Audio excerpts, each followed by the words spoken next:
Ed is a senior fellow of sustainable development, and he leads ULI's worldwide efforts to conduct research and educational activities related to environmentally sensitive development policies and practices.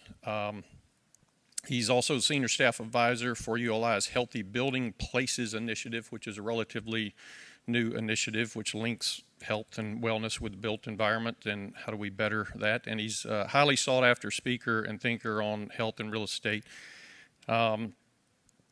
Before joining the Institute in 2004, Ed spent 14 years as vice president and director of land use planning for the Conservation Fund of Arlington County, Virginia, where he helped protect more than 5 million acres of land and of historic or natural significance.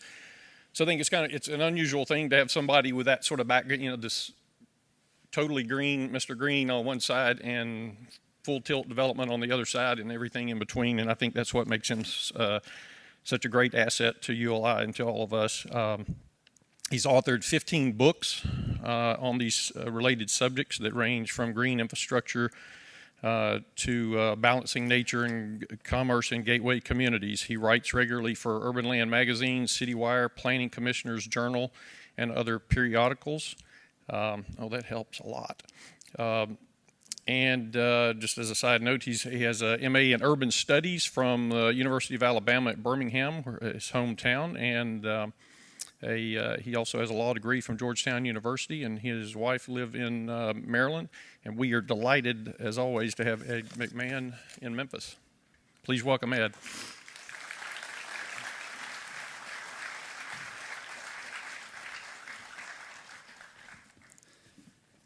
Thank you, Frank. Good morning, ladies and gentlemen. It's great to be in Memphis. It's an honor to be in Memphis. I've been making regular visits to Memphis since about 1986, I would say. And I do think this is a city undergoing a renaissance and a region undergoing a renaissance. And I think you heard a little bit about that already. And I'm going to try to build on some of the things that the mayor's talked about, but also maybe give you some new ideas of thinking about ways to think about some of those things. So I do think that the Mid-South region is a very special region. I think you've got great people here. You have great assets. You have great history. And I do think you have great momentum going on here. And it's easy to see. I drove around with Frank last night, went to see the Crosstown Project and many other things going on in town. And it's just kind of amazing how things have changed over the last couple of decades here. But, I always like to remind people that there is no place in the world today that will stay special by accident. And of course, the reason for that is because the world is changing faster than ever today. And I understand lots of people, particularly people here in the South, don't like change. I grew up in Birmingham, and we didn't like change, I can tell you that. But, what we've learned is that there's really only two kinds of change in the world today. There is planned change, and there is unplanned change. I mean, you can grow by choice or you can grow by chance. I mean, you can accept whatever comes along, or you can shape the kind of community that you want. Abraham Lincoln used to say that the best way to predict the future was to simply create it yourself. And that's one of the things I applaud you for doing. I think you are thinking about the future and what kind of future you want to have. But, growth and economic development, which I'm going to talk a lot about today, really are all about choices. I mean, should we be investing downtowns, not just in downtown Memphis, but in the downtowns of all of our smaller communities too, like, Collierville or Germantown or Cordova or wherever, or should we be investing out on the Strip? And by the way, I don't really think that happy face makes the one on the right better. But, that's what we've been doing for many years. But we need to ask questions like that. Or should we, be building always on green fields? Or maybe we should be building more on gray fields? Should we be building up or out? Should we be designing around cars or people? Growth is also about this. It's about our children and our grandchildren. It's about the future, and it's about preparing for the future. And that's what I think this conference is about as well. And it's also about balance and harmony. It's about that relationship between conservation and economic development, and jobs and the environment, and the city and the suburbs, and the old and the new. It's also, I believe, about finding win-win solutions to the problems that face us in America today. I'm one of these people who think that we spend way too much time in America fighting about what we disagree about, and not nearly enough time sitting down community by community to talk about what we do agree about. And I can tell you that's one of the benefits of having a thing like the Mayor's Council and having a conference like this, is to talk about what you do agree about. You know, and then people say, well, what is changing? And the answer to that is, of course, everything is changing. The economy is changing. Demographics is changing. Technology, consumer attitudes, market trends, healthcare, energy sources, transportation options. By the way, speaking of bicycle trails, did you know that bicycling is now the fastest growing form of transportation in the United States? By far, growing by hundreds of percent. And oh, by the way, the weather is changing as well. And these are all things that you have little or no control over. And also, just think about the way, you know, people, young people in particular, think about the world today. We are now in a global competition to attract and retain talented young people. You know, we just heard that, 15 of the 21 counties in western Tennessee are losing population. Well, nationwide, two-thirds of all small towns in America are losing population. But a third are gaining, and the question you might ask is, why are some gaining while so many others are losing? And I think a lot of it has to do with our economic development models. You know, the old model when I was growing up in Alabama was all about cheap land and cheap gas and cheap labor and low-cost positioning. And we thought, particularly in rural Alabama, that, our main economic development, idea was, let's just widen all the highways. And then we lined the highways with a bunch of junk, and we called that economic development. But I want to tell you something, ladies and gentlemen. Today, it is not about shotgun recruitment. It's about laser recruitment. It's not about low-cost positioning. It's about high-value positioning. It's not about cheap labor. It's about highly trained talent. It's not about what you don't have. It is about what you do have. And quality of life is critically important in a world where people can live and work anywhere they want. And I want to suggest to you, ladies and gentlemen, that the most important infrastructure in Tennessee or Arkansas or Mississippi today is not roads. It is education. Education. And let's also think about this idea of economic development is also about choices. Should we be spending all of our time and energy trying to recruit some new industry? Yeah, it makes sense if you could get an Amazon. But, I'm going to talk some more about this. 238 communities competed for Amazon. Only one will get it.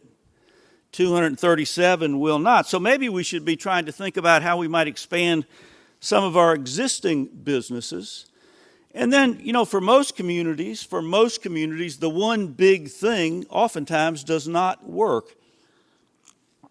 Let's think about how many one big things we went after in past, So remember, for years in America, we had an arms race to build the biggest convention center. And, but nobody will ever have a big convention center that's bigger than, Las Vegas or Chicago or Orlando. So that's a race most cities would never win. And then it was festival marketplaces, which worked fine in places like Baltimore and in Boston. But did you know there were 19 other cities that opened festival marketplaces that went bankrupt within 3 years? Like places like Jacksonville and Toledo and, Richmond and, Norfolk and on and on. And then it was casinos, and then it was aquariums, and even a city like Camden, New Jersey, said if they could just build an aquarium featuring the fish of New Jersey, that they could save Camden. Well, they did build that aquarium, and it is a very nice aquarium. I've been there several times. But did it save Camden, New Jersey? No, it did not. And the reason for that is because, most communities, it's not about the one big thing. It's usually about lots of smaller things working synergistically together off of a plan that makes sense. U.S. Small Business Administration says the vast majority, in fact, 99% of all jobs in America are in small businesses. That are businesses with less than 500 employees. And that in all the fast growth industries, and that's companies with have valuations of $1 billion or less, that's where the majority of the jobs are being created. And even in the nation's largest high-tech center, the Research Triangle in North Carolina, 71% of all the companies in the Research Triangle Park have 50 employees or less. And 42% have 20 employees or less. You know, but even though most of our jobs are coming from small businesses, all of our incentives are going to big businesses. So here's an example. You know, Wisconsin recently offered $3 billion in incentives to Foxconn, a Chinese company, to build in southern Wisconsin. And, you know, that amounts to $231,000 per job. And every economist who has looked at this deal has said, well, you know, it might break even in 25 years. And this, of course, doesn't include the additional $1.8 billion that local government's going to have to spend, while at the same time they're doing away with all their environmental regulations to get them. And then let's talk about Amazon. You know, people are offering just unbelievable amounts of money to Amazon to come there, and I'm not against big business. And if you could get Amazon, more power to you. I think that would be a great thing. But only one city will win Amazon, and at worst, the competition has become a contest to see who can throw the most money at big business. And I would suggest to you, if Amazon's going to get $7 billion to move to them, what is every other company going to want? What's going to happen to the companies you already have in your community? They're going to start saying, well, if you don't give me $1 billion, I'm going to leave and move somewhere else. So I'd like to suggest to you there are a couple of different ways you might think about economic development. And one way is, of course, just to think about subsidies and tax breaks. Another might be to make Memphis and the region a much better place to live and to focus on training a very skilled, high-talented workforce. You know, in my judgment, subsidies and tax breaks, and this is what we're doing a lot of, simply pit one community against another. They move economic activity around. Businesses leave or threaten to leave when all the subsidies have run out. And it's all about putting your eggs in one or two baskets, and of course taxpayers are ending up subsidizing some of the most profitable companies in the world. Well, does that make more sense, or does it make more sense to invest in yourself? And, you know, think about when you're investing in yourself, like creating a great riverfront, maybe that might pay dividends long into the future.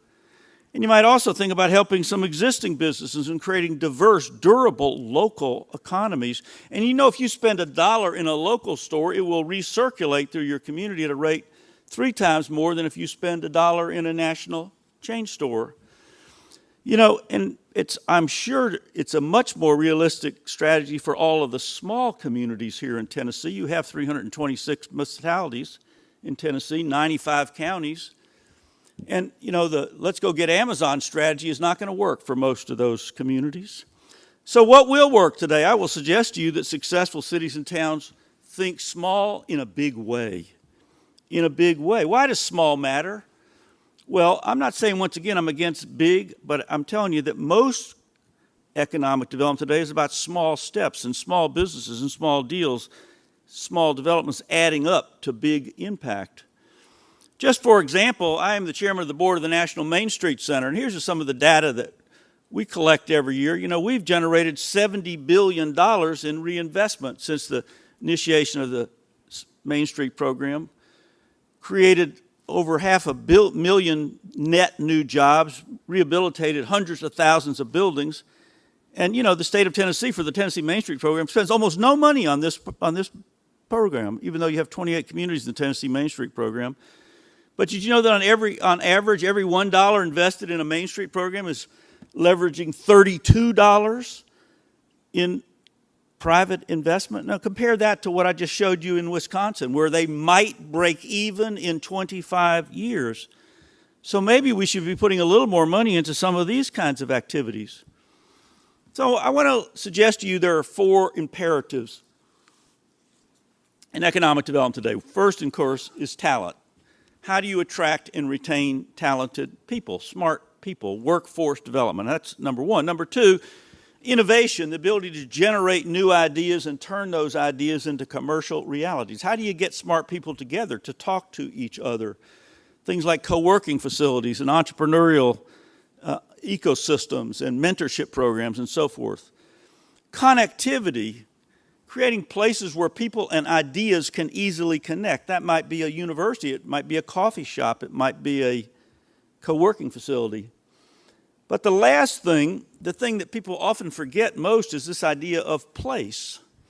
How do you create a unique place? Because I want to tell you that in the world we live in today, successful communities are distinctive communities. If you can't differentiate the Memphis region from any other place, you will simply have no competitive advantage. You know, you've all heard this slogan, keep Austin weird. So it's not just a funny slogan, they actually think it's an economic development imperative. And what does it mean to them? Well, it means is keep us on the cutting edge, keep us special, keep us unique. You know, it's interesting, too, that Lincoln Land Institute came out with a study recently on the nation's small legacy cities.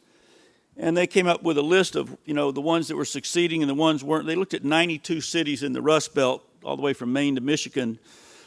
And they said one of the three most important elements was building on an authentic sense of place. And, you know, authenticity grows out of what you've already got, your existing assets. And, you know, but too many communities are trying to copy somebody else. You know, you don't need to be like Nashville or Atlanta. Be like Memphis. You know, Memphis has got incredible assets here. And, you know, even the World Bank talks about this now. There's a new publication put out by the World Bank that called The Economics of Uniqueness. And basically they make the same point for about 300 pages. And, you know, that sameness is a minus in the world we live in today. Sameness is not a plus.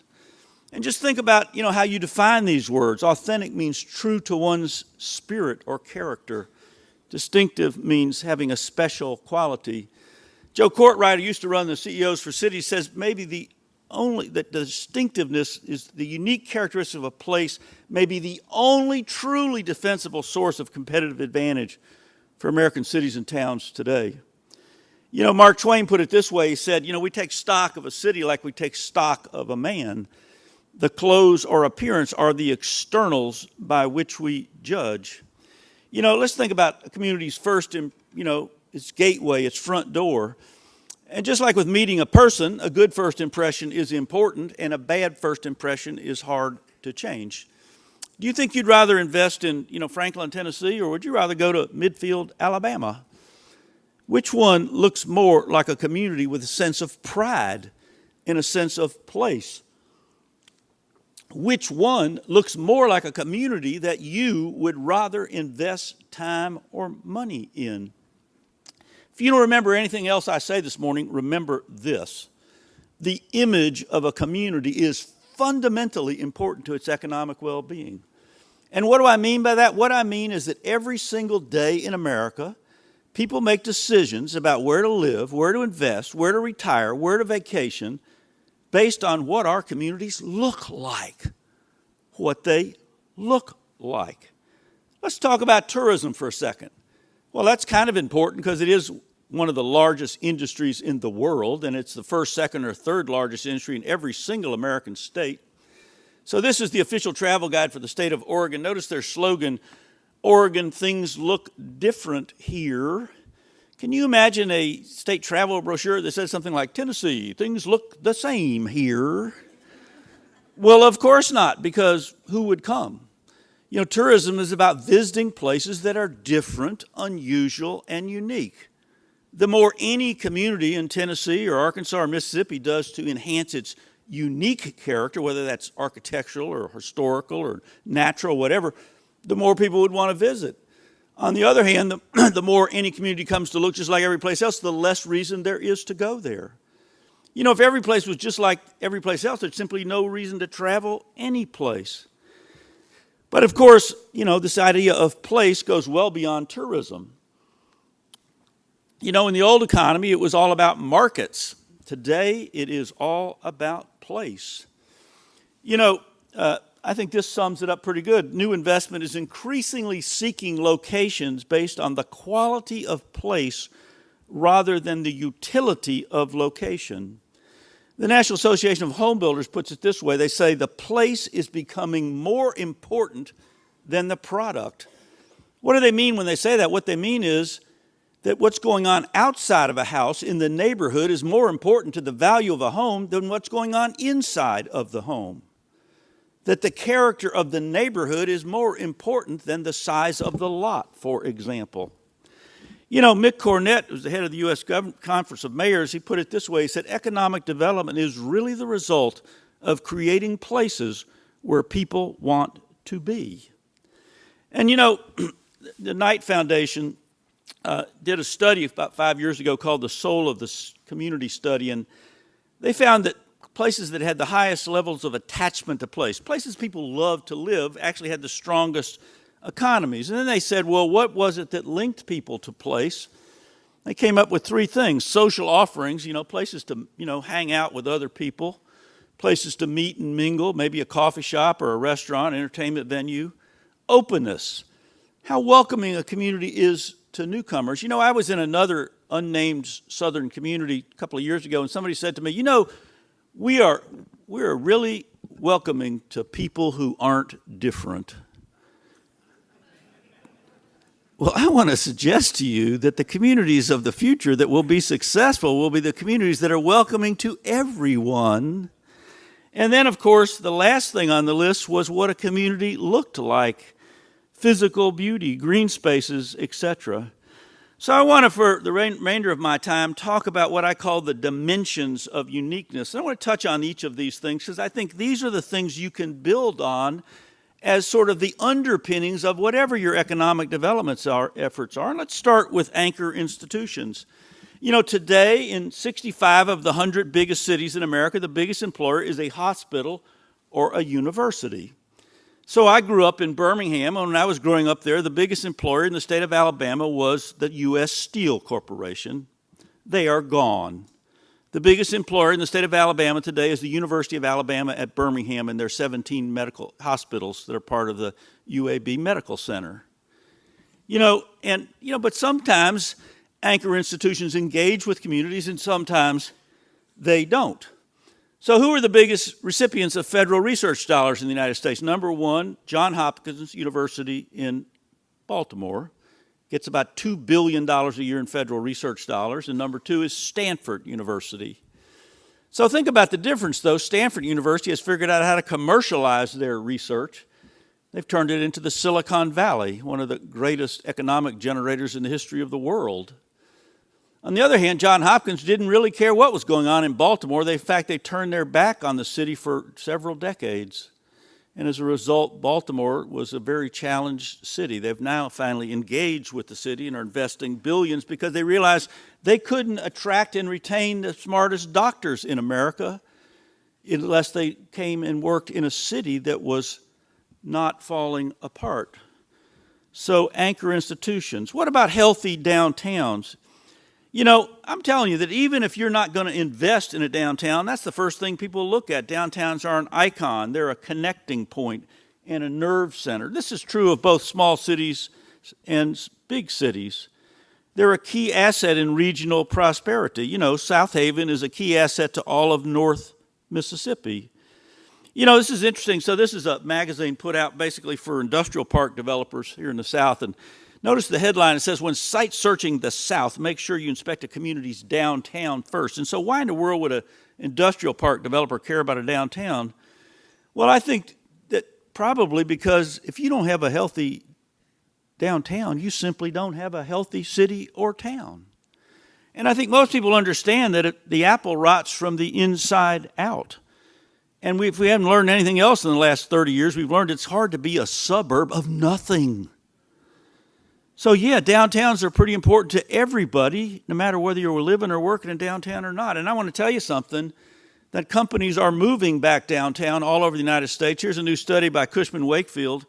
It reports on a list of almost 500 companies that have relocated from suburban office parks to back downtown in the last 5 years. Companies like Marriott and Motorola and Caterpillar and General Electric and Quicken Loans, and I could go on and on and on. You say, well, why did they relocate? And the number one answer was to attract and retain talented workers, to build brand identity and corporate culture. You know, Amazon's first headquarters used to be in the suburbs of Seattle. Of course, the only way you could get to work at that headquarters was by driving your car. And now, when they've moved their headquarters to downtown Seattle, you can still drive your car there, but you can also take a bus, or you can take a boat, or you can take a train, you can walk or take a bike. And by the way, at the end of the day, all these people that work there are right in the middle of the action. And they could maybe walk across the street to have a beer after dinner or go out to a movie theater or whatever the case might be. You know, this is another city that has undergone a dramatic transformation, and, you know, they thought they didn't have any assets. What they had was abandoned, you know, tobacco mills and empty parking lots, and they have transformed that by not looking at what they didn't have, but by looking at what they did have. So, anchor institutions, downtowns. What about historic buildings and neighborhoods and landscapes? You have such a wealth of historic fabric here in this community. You know, and sometimes I think we forget why this is so important. You know, some of you probably read some of Thomas Wolfe's famous novels. You know, he is the guy that penned the immortal line, "You can't go home again." Well, sadly, Tom Wolfe, he can't go home again because here's the site of his original house in this parking lot in Asheville, North Carolina. So why are historic buildings important? I would suggest to you first and foremost because these are the places that physically connect us to the past. These are the places that tell us who we are and where we came from. A city without a past, ladies and gentlemen, is like a man without a memory. You know, Daniel Webster once wrote, he said, quote, "The man who feels no sentiment or veneration for the memory of his forefathers is himself unworthy of kindred regard and remembrance." At its essence, saving the historic buildings of Tennessee is about saving the heart and soul of Tennessee. But it's also incredibly important to your economic well-being as well. Let me show you a few examples. This used to be the fire station, a small town in southern Wisconsin, Sheboygan Falls, Wisconsin, and it became obsolete as a fire station. The guy turned it into a pizza parlor. And like so many small towns, this was a town going downhill until they decided to restore that building. And of course, you know, it tells a story about its history now, but guess what else happened? Well, sales of pizza almost doubled, and they sustained that over a multi-year period. So let me show you a couple of nationally famous examples. Of course, this is the French Quarter in New Orleans. You know, when I was one of the people who was brought into New Orleans after Hurricane Katrina, and ULI spent many months down there putting together a redevelopment plan for the city. And of course, they didn't want just a physical redevelopment plan, they wanted an economic redevelopment plan. So we said to them, well, what are your biggest industries? Is it the seafood industry, the sugar industry, the oil industry, the chemical industry? They said, no. The biggest industry in all of Louisiana, number one, was tourism. And what was the engine of that industry? Well, there it is. It's called the French Quarter. But did you know that for 40 years that the Louisiana Department of Transportation wanted to put a freeway through the middle of the French Quarter? They simply didn't understand that that is more important and more valuable than any plant, factory, or distribution center in the entire state of Louisiana. But people simply didn't understand that. Let's go out to Texas. What's the most visited place in all of Texas? Well, it's the San Antonio Riverwalk. But did you know that many years ago, the City Council of San Antonio seriously proposed putting it underground into a culvert? You know, they thought of it simply as a flood hazard and an eyesore. Today, it is the most visited place in all of Texas. Let's fly out to Seattle and go to the Pike Place Farmers Market, the number one destination in the state of Washington, visited by millions of people every year. But at one point, it was going to be torn down to be replaced by more downtown parking. Like parking for what? You know, you can have all the parking in the world. If there's nothing to do, who's going to want to go there? Or how about Miami? Yes, Disney World is the number one destination in Florida, but this is number two, the largest collection of Art Deco buildings in the United States. And they were all threatened with demolition. People were saying, well, we just got to have more high-rise condos. I mean, have you guys been to South Florida recently? You think there's a lack of high-rise condos in South Florida? Turns out this is one of the greatest urban places in all of North America. Or how about Baltimore, the Camden Yards Baseball Stadium, the most influential sports stadium ever built on this continent, and not because it was just a new stadium, but because it was the first of the so-called retro stadiums. It did the best job of integrating new construction with the historic buildings that surrounded that site. You might notice that the field is 16 feet below the street level, and the reason for that is because they didn't want the stadium to tower over the row houses that surround the stadium. It was a good neighbor. A good neighbor. You know, I think, Arthur Fromer summed it up pretty well. He said, among cities and towns with no particular recreational appeal, those that preserve their past continue to enjoy tourism. Those that haven't receive almost no tourism at all. Tourists simply won't go to a city or town that has lost its soul. But I want to suggest to you that preservation is about a lot more than just tourism. It's also about jobs and property values and downtown revitalization and affordable housing and environmental impacts, and I could go on and on. You know, we do a study at the Urban Land Institute every year called Emerging Trends in Real Estate, and we interview finance people and realtors and developers all over the country every year, and we talk about what the trends are. And in 2016, we found a very interesting thing.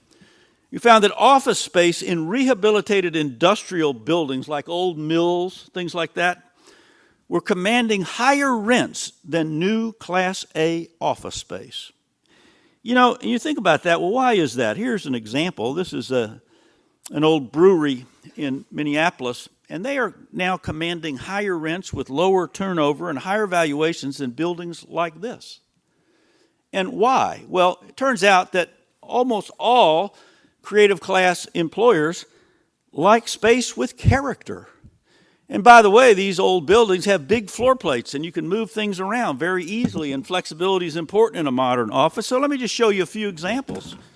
So this is, an old derelict wharf, on the waterfront in Boston. Well, it's now the world headquarters for the Converse Shoe Company.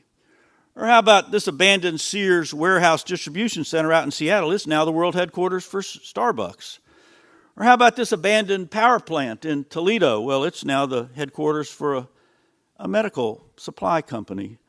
Or how about this abandoned brewery in Baltimore? It's now the headquarters for one of the largest nonprofits in the city. And let's think about, hotels. It's interesting. I was in a town called Richmond, Indiana a few months ago, and they put me up at the Hampton Inn out on the highway outside of town because they had no hotels in downtown Richmond. And, of course, the only thing I could walk to from the Hampton Inn was a Jiffy Lube. But did you know and this is where we put, particularly in small towns, we didn't put any hotels in downtowns. They were always out on the highway, but it turns out young people actually like to live, like to stay in the downtown.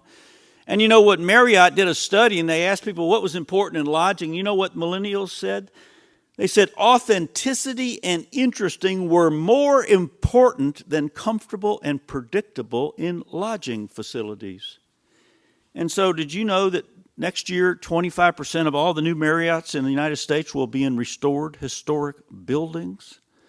And it's already starting to happen. So you're seeing things like this where communities are taking, old department stores like in Covington, Kentucky, and turning it into a hotel. Or in Lancaster, they took an old factory and turned it into a hotel. Or in Milwaukee, they took the Pabst Blue Ribbon Brewery and they turned that into a hotel. Or in New York, they took the, H.H. Richardson designed mental hospital. It used to have patients' rooms, now replaced with guest rooms.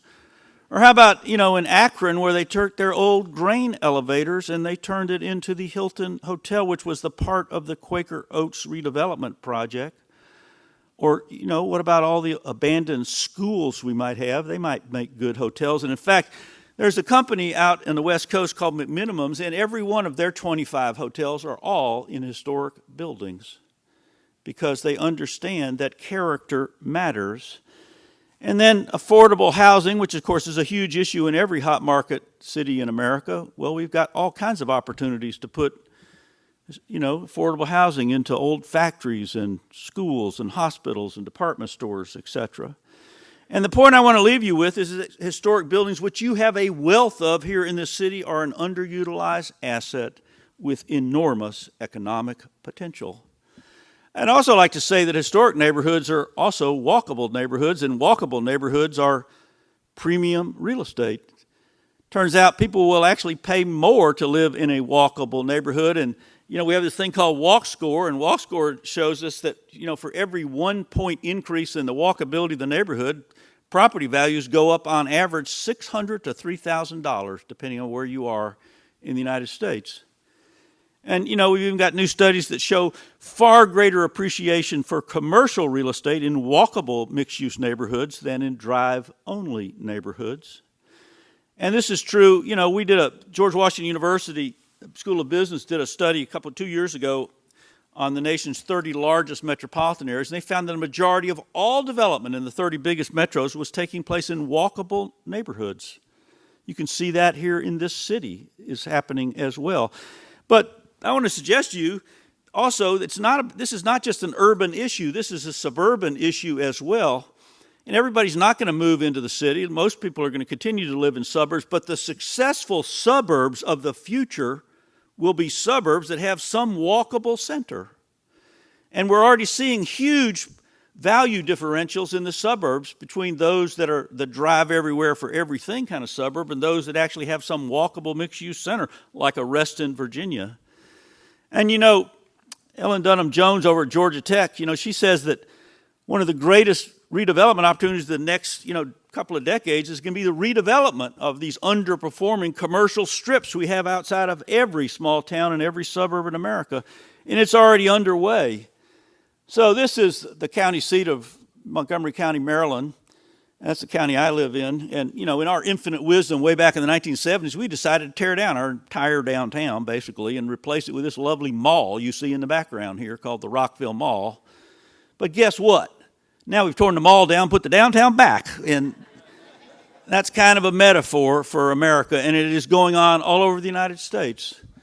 Did you know that we closed 300 malls since the recession? I just went to a session this week called Retail in the Age of Amazon, and all the retail experts say of the 1,200 remaining malls, they predict that 600 of those will close within the next decade.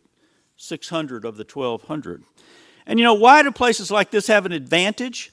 They have an advantage because of something in the real estate world we call the place-making dividend. It simply means people stay longer, come back more often, and spend more money in places they like to be, places that attract their affection. And how many people here in Tennessee do you really feel affectionate about the strip malls? How many people want to go to the strip mall to hang out? Well, it turns out people will go to a place like that to hang out because they like the feel of the place.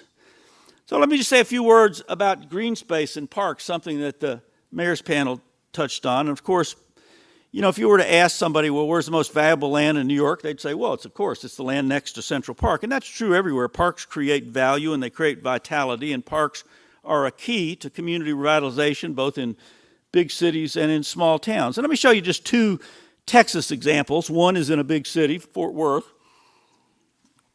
The other one I'm going to show you is in a small town. So this is what downtown Fort Worth used to look like. It was lots of parking.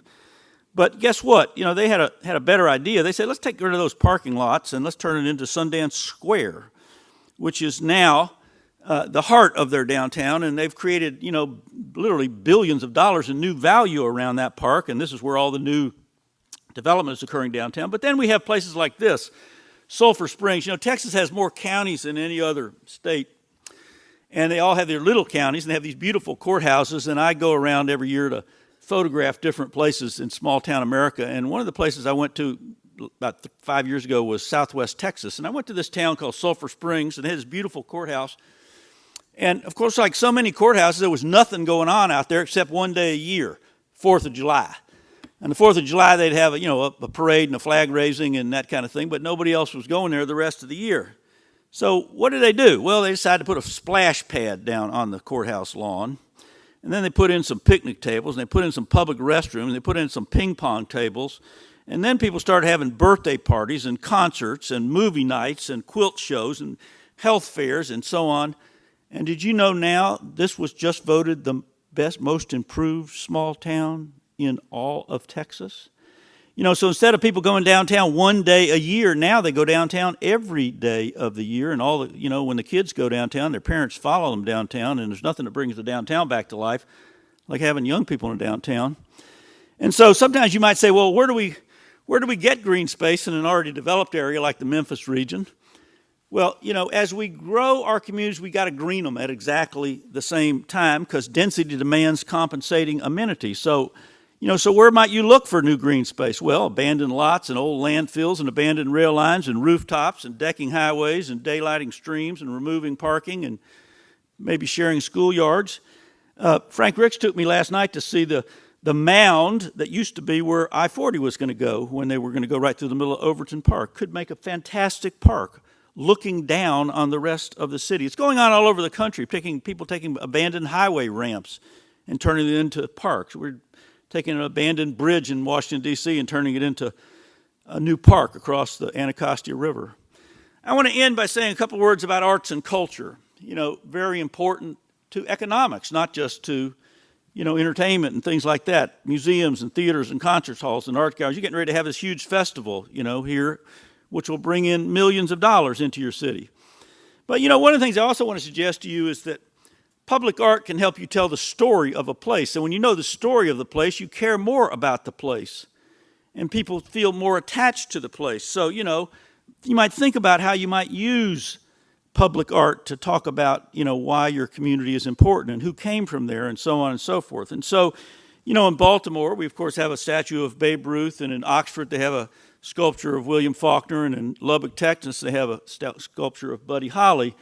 So celebrate famous people, but you might also celebrate famous events like the Great Depression or the lunch counter sit-ins in Greensboro, North Carolina. But so many small towns will say, well, we don't really have any famous people here. Well, you got ordinary people there, and you can celebrate them as well, like the watermen in Massachusetts or the ranchers in Wyoming or the coal miners in Pennsylvania or the commuters in a place like D.C. Tell your story. This is the Chisholm Trail mural in downtown Fort Worth. It's all about the fact that Fort Worth was found around the cattle drives. Tells their story. This is in my little hometown, Tacoma Park, Maryland. That's our family album. Every one of those pictures is important to the history of our town. See the thing on the right there says Wiley's? Well, Wiley's was the ice cream parlor that was the inspiration for the television show Happy Days. And there's a little plaque to the left of this that tells you why that's important.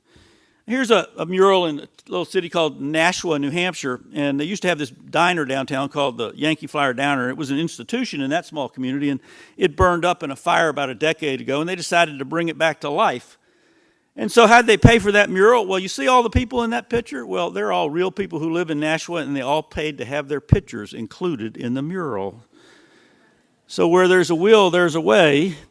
How about Louisville, where they got the biggest baseball bat in America, which makes sense because that's where they make the Louisville Slugger baseball bats? Or how about those old postcards, that we used to see? Well, they got one that's 23 feet tall in downtown Orlando that tells you about the history of old Orlando. And, you might want to think about doing something we did for 100 years in America. We always used to integrate art and infrastructure, and then we forgot about it.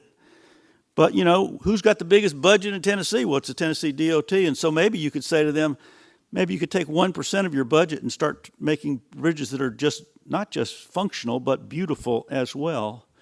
Out in Spokane, Washington, where they used to manufacture radio flyer wagons, they now have a piece of public art that's also a piece of playground equipment. It's something that tells people about the history of Spokane. Or did you know that in Hershey, Pennsylvania, all the street lights are Hershey Kisses? And you say, well, we got, big bank walls everywhere in cities and in small towns like this. And you say, well, what could you do with something like that? Well, maybe you could do something like this. Yeah, they finally had to put a sign up there because people were trying to drive into this thing. And that's in Columbia, South Carolina, in their downtown. But I want to end by just sharing with you what I call my secrets of successful communities. I've been involved in this business for 40 years. And I've come to some definite conclusions about why we have so many cities, some are succeeding and so many others are failing. Number one, it starts off with a vision for the future. Some people might call that a plan for the future. And when I used to come home to Alabama and somebody would say to me, well, I'm against planning. And I would say to them, well, okay, well, then you tell me the name of any organization, institution, corporation, or community that doesn't plan for the future. Failing to plan, ladies and gentlemen, simply means planning to fail. As the book of Proverbs says, without vision, the people will perish. And successful visions always begin by inventorying your assets. And successful communities build all their plans, whether it's a economic development plan, a tourism plan, a waterfront plan, a land use plan, whatever, around the enhancement of your existing assets. Successful communities use education, incentives, partnerships, and voluntary initiatives, not just regulation.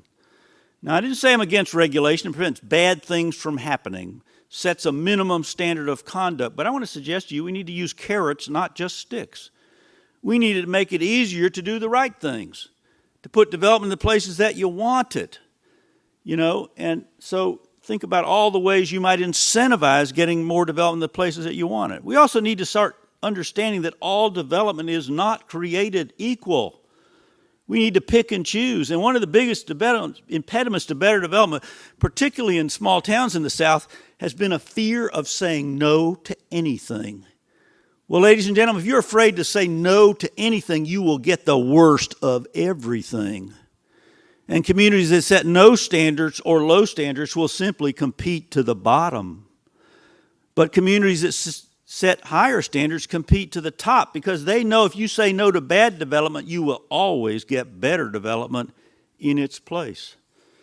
Successful communities cooperate with their neighbors for mutual benefit. Regionalism, traffic congestion, air pollution, water quality, all are regional issues that require regional solutions. Protecting the character of a place is pretty important. Having strong leaders and committed citizens. Ladies and gentlemen, I know it's not always hard, not always easy getting things done in small cities or big cities in the South. And I understand that no is a powerful word in many communities, but I want to tell you a more powerful word, yes. Yes, we can make Memphis and the region a better place to live in, to look at, to work in, to visit. A pessimist sees difficulty in every opportunity, but an optimist sees opportunity in every difficulty. A vision is important, but implementation is priceless. Thank you so much for having me here this morning.